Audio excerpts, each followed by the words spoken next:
Good morning, readers. We're going to finish up with Chickens Aren't the Only Ones, a book about animals who lay eggs, written and illustrated by Ruth Heller. I hope you've enjoyed this book for the week.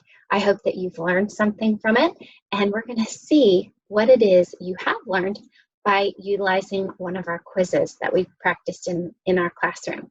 You're going to fill this out on Seesaw, and I'll show you how to do that in just a minute. But there's also something else I want to share with you today. Today I'm also going to be asking you to write your opinion about something.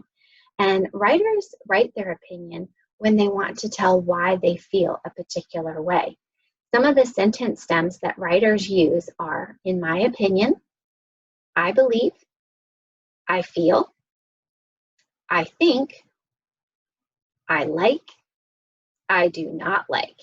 But they also include that word because they want to tell us why they feel that way or why they believe what they believe.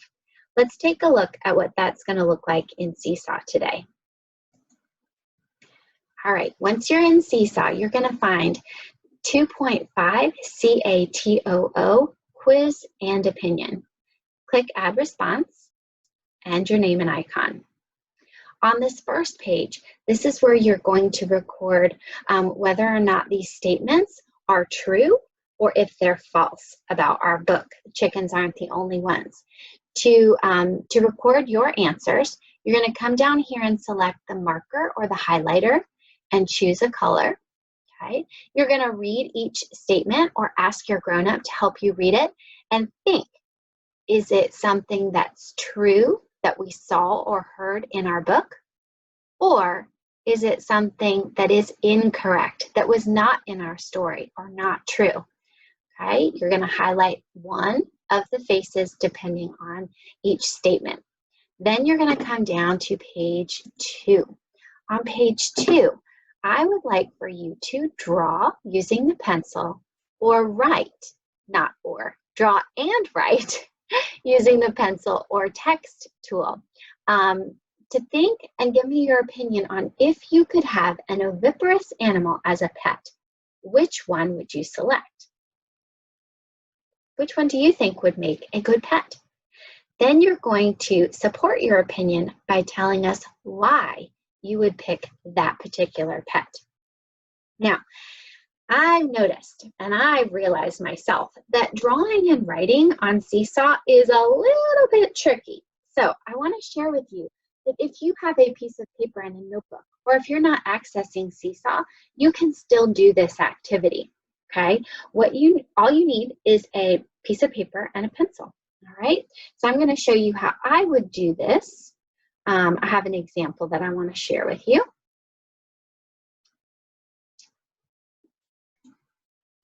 This is my opinion about which pet I would like to have as a pet and why. I think a turtle would be a good pet because they are small and quiet. You'll notice I've got a picture and I've got my opinion. I started with those words, I think, but then I also included that word because, so I could tell you why I think that a turtle would be a good pet. Now, if you choose to do it on the paper, it's real simple just to snap a quick picture and place that on Seesaw if you would like to share your writing. Let me show you how. All right, so we're back here on our response page. If you have gone ahead and chosen to write your opinion on a notebook or share it on a piece of paper, the only thing that you need to do instead of drawing and writing here is come on over to the camera and you're going to click that photo button, and that's just going to snap a quick picture and place it right here in the middle of your response page. The only thing I ask that you do is you expand and make your photograph a little bit bigger before you submit so that we can read it and see what your writing is. I can't show you how to do that because right now my camera's being used, but it's an option if you're struggling to draw or write the way that you want to in this particular platform. And on paper, you get to practice your handwriting and your finger spaces, which is always a bonus.